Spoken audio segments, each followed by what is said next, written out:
En este vídeo vamos a empezar el tema de alcoholes y fenoles, con una introducción en la que vamos a ver la estructura, propiedades físicas y la acidez del grupo hidroxilo. Empecemos por la geometría. En un alcohol simple, como el metanol, el oxígeno tiene una vibración sp3. Aunque en un tetraedro perfecto esperaríamos un ángulo de 109,5 grados, este ángulo de aquí, entre estos dos enlaces, en el caso del metanol, forma un ángulo de 108,9.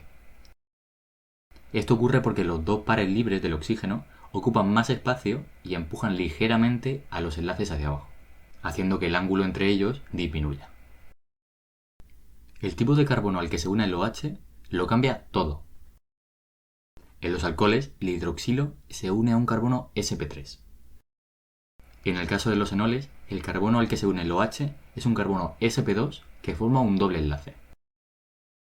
Este tipo de alcoholes no son muy estables, ya que suelen tautomerizar hacia su forma cetónica, dando como resultado un grupo carbonilo. Y en los fenoles, en cambio, el OH se une a un carbono sp2 aromático. En el fenol, los pares solitarios del oxígeno van a poder deslocalizarse en el sistema pi del anillo, cosa que no puede ocurrir en un alcohol normal, ya que no tiene posibilidad de deslocalizar esos pares de electrones. Esto va a hacer que en el oxígeno de un fenol haya menos densidad de carga que en un alcohol alifático. El grupo hidroxilo confiere a la molécula en la que se encuentra una característica muy importante, que es la posibilidad de poder formar puentes de hidrógeno. Esto se debe a la gran diferencia de electronegatividad entre el oxígeno y el hidrógeno, haciendo que el enlace entre estos dos átomos esté totalmente polarizado. De esta manera, el oxígeno va a conseguir una densidad de carga negativa, mientras que en el hidrógeno va a ser positiva.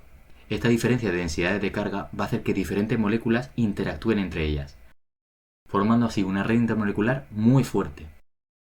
Esto va a hacer que los puntos de ebullición sean muy altos, comparados con alcanos o aloalcanos de similar masa. Si vemos, por ejemplo, el punto de ebullición del etanol, este es de 78,5 grados. En cambio, el punto de ebullición del cloroetano es de tan solo 12,3 grados. Y fíjate que la única diferencia es el grupo funcional. En el etanol es el OH y en el cloroetano el cloro. Pero este pequeño cambio marca una diferencia increíble en los puntos de ebullición. Y todo esto se debe a la capacidad del grupo hidroxilo de formar puentes de hidrógeno. Pero esto no es lo único en lo que nos tenemos que fijar si queremos comparar puntos de ebullición. Por ejemplo, si queremos diferenciar entre los puntos de ebullición de diferentes alcoholes, tenemos que tener en cuenta otra fuerza intermolecular, que son las fuerzas de Van der Waals. A mayor número de carbonos, mayores fuerzas de Van der Waals y mayor punto de ebullición. Por eso el 1-butanol hierve mucho más alto que el etanol. Mira la diferencia. Si hemos dicho que el etanol hervía a 78,5, la temperatura de ebullición del 1-butanol es de 117,5. Esos son alrededor de 40 grados de diferencia, bastante grande. Cuando una molécula está más ramificada se vuelve más esférica y pierde superficie de contacto. Eso va a hacer que su punto de ebullición baje. Si comparamos los puntos de ebullición del 1-butanol, que es una molécula totalmente lineal, con la del 2-butanol, vemos que el punto de ebullición de este baja bastante en comparación con el del 1-butanol. Aunque son dos moléculas casi idénticas, el hecho de que el 2-butanol esté más ramificado y no sea tan lineal como el 1-butanol hace que hierva a menos temperatura. Así que, a mayor número de carbonos, la temperatura de ebullición aumenta. Y cuanto mayor sea su ramificación, la temperatura de ebullición va a disminuir.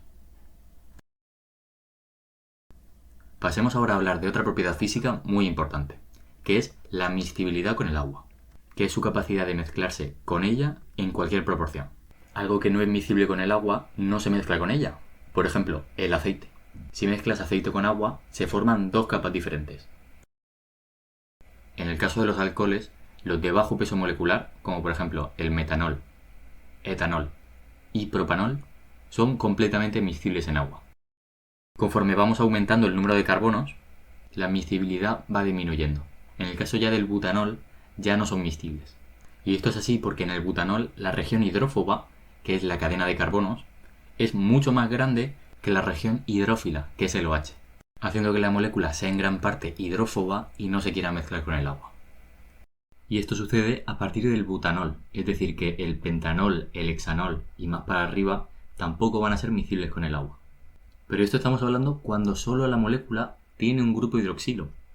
Cuando la molécula tiene dos o más grupos hidroxilo, la región hidrófila aumenta, haciendo que moléculas con mayor peso molecular, como esta de aquí, puedan ser miscibles con el agua. Todo va a depender de la lucha entre la región hidrófoba, que son las cadenas de carbonos, y la región hidrófila, que son los OHs.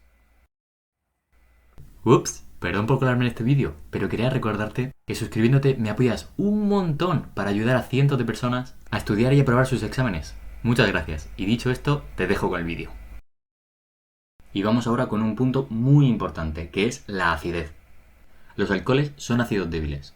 Van a necesitar bases fuertes para poder desprotonarse, es decir, romper este enlace oxígeno-hidrógeno.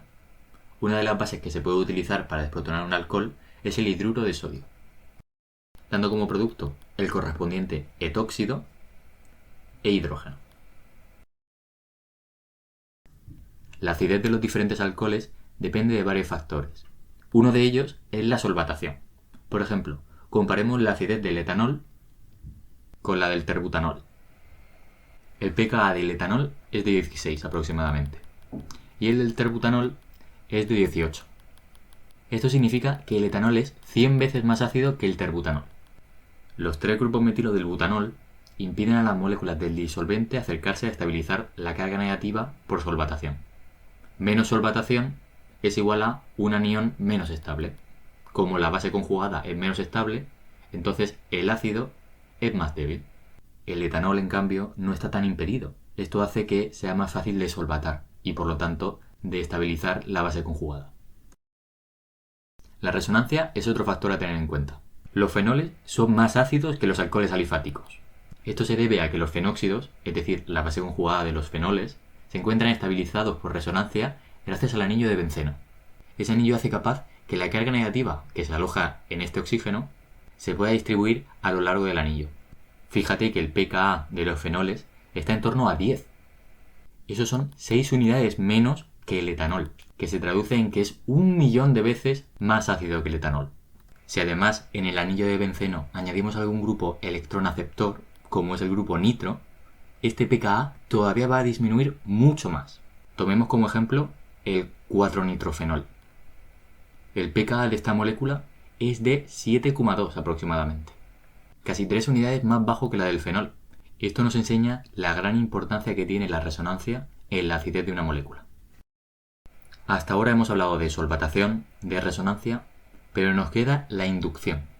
Cuando cerca de un alcohol se encuentran grupos electronegativos, como por ejemplo los halógenos, véase flúor o cloro, por ejemplo, estos tiran de la densidad electrónica a través de los enlaces sigma, dispersando la carga negativa del alcóxido y aumentando la acidez. Este efecto se ve disminuido con la distancia. Si hay un flúor en el carbono de al lado de un OH, este hidrógeno va a ser mucho más ácido que si el flúor se encuentra a 3 carbonos de distancia. Lo mismo pasa con la cantidad de grupos. 3 cloros tienen mucho más efecto inductivo que uno solo, por lo que este grupo OH va a ser mucho más ácido que este otro de aquí, y simplemente porque este tiene más cloros alrededor que este otro. A veces estas pequeñas cosas en las que no nos fijamos tienen gran importancia. Por eso siempre hay que tener el ojo bien puesto. Ahora que conocemos tanto la estructura como el comportamiento ácido-base de los alcoholes, lo que nos queda por ver es tanto la síntesis como su reactividad. Y eso lo haremos en los próximos vídeos. Espero que te haya tanto gustado como ayudado este vídeo. Y nos vemos en el próximo.